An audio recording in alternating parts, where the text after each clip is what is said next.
नामुमकिन को जो मुमकिन करने का हुनर है ना वो आसिफ अली जरदारी शहर कायद में पीपी को मजबूत करने के लिए चुन चुन कर मुत्तहिदा के साबिक रहनुमाओं को जियाला बनाने लगे हैं।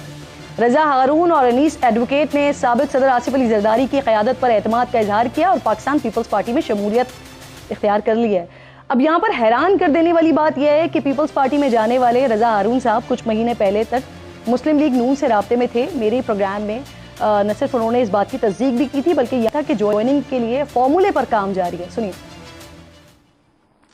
साद रफीक साहब से लंदन में आपकी कोई मुलाकात भी हुई है? जी बिल्कुल दुरुस्त है। और जो खबर ब्रेक हुई है उसमें मैं समझता हूँ कि 80% उस खबर में जो मवाद है वो दुरुस्त है। ख्वाजा साद रफीक साहब से मेरी मुलाकातें हुई हैं, तो मुझे जो है वो ऑफर भी की, इनवाइट भी किया बड़े एहतराम के साथ। फिर हमारी गुफ्तगू हुई कराची की सियासत को लेकर, तो बहुत सारी बातें हमारे दरमियान हुई हैं 2-3 मुलाकातों के अंदर। और उसके बाद ये तय हुआ था कि इन बातों के अंदर हम और आगे बात करेंगे, मजीद बातें होंगी और कोई फॉर्मूला तय होगा।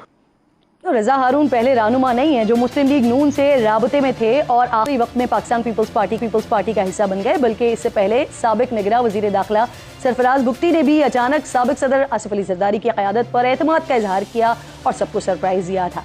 रजा हारून और अनीस एडवोकेट पहला ऐसा नाम नहीं है जिन्होंने MQM का साथ छोड़ा, लेकिन वो ऐसे रहनुमा जरूर हैं जो बानी मुत्तहिदा के इंतहाई करीबी समझे जाते थे। राबता कमेटी के रुकन थे, कैबिनेट में मुख्तलिफ वजारतों पर रहे, PSP बनाने वालों में शामिल रहे, PSP बन गई तो सेक्रेटरी जनरल बनकर पार्टी को मुनज़्ज़म करने वालों में रहे, पीपल्स पार्टी की मुखालिफ सियासत का चेहरा समझे जाते थे। MQM छोड़ने वालों का माजी बताता है कि वो कभी किसी और पार्टी के साथ चल नहीं सके। अगर किसी ने अपनी पार्टी भी बना ली तो न ही कराची में उसको पजीराई मिली, न ही सियासत में कामयाबी। 1992 में MQM के वतन से MQM हकीकी ने जन्म लिया। आफाक अहमद और आमिर खान ने मिलकर पार्टी बनाई, बानी मुत्तहिदा की सियासत को चैलेंज किया, लेकिन इंतखाबी मैदान में वो कभी कामयाब नहीं हो सके। मुस्तफ़ा कमाल ने पाक सरजमीन पार्टी की बुनियाद रखी, लेकिन वो एक सीट तक नहीं जीत पाए और फिर लौट कर वापस MQM में आए। MQM से निकलने वाले मरहूम आमिर लियाकत हुसैन वाहिद शख्सियत थे जो मुत्तहिदा से निकलकर इलेक्शन जीते। अब रजा हारून और अनीस एडवोकेट तारीख का हिस्सा बन जाएंगे, ये तो वक्त ही बताएगा। प्रोग्राम का वक्त खत्म हो गया, इंशाल्लाह कल नाज़रीन से मुलाकात होगी। अपना और अपने मुल्क का खास ख्याल रखिए और फ़लस्तीन को अपनी दुआओं में याद रखिए।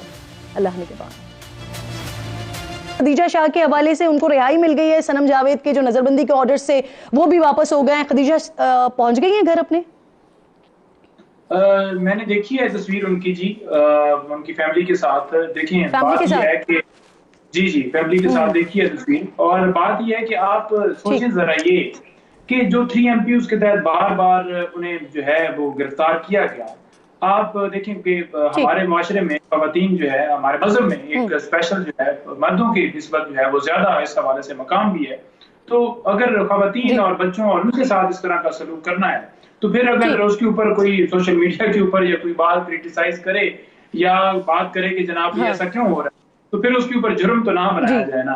आप ये मुझे बताएं। बहुत शुक्रिया, बहुत शुक्रिया। नहीं पंजोता साहब प्रोग्राम में साथ मौजूद थे। Sorry I have to cut you because मेरा ये टाइम बिल्कुल खत्म हो गया। आखिर में नाज़रीन बात करूंगी, पाकिस्तान पीपल्स पार्टी कराची में MQM को टक्कर देने के लिए नई हिकमत अमली के साथ मैदान में आई है। सियासत में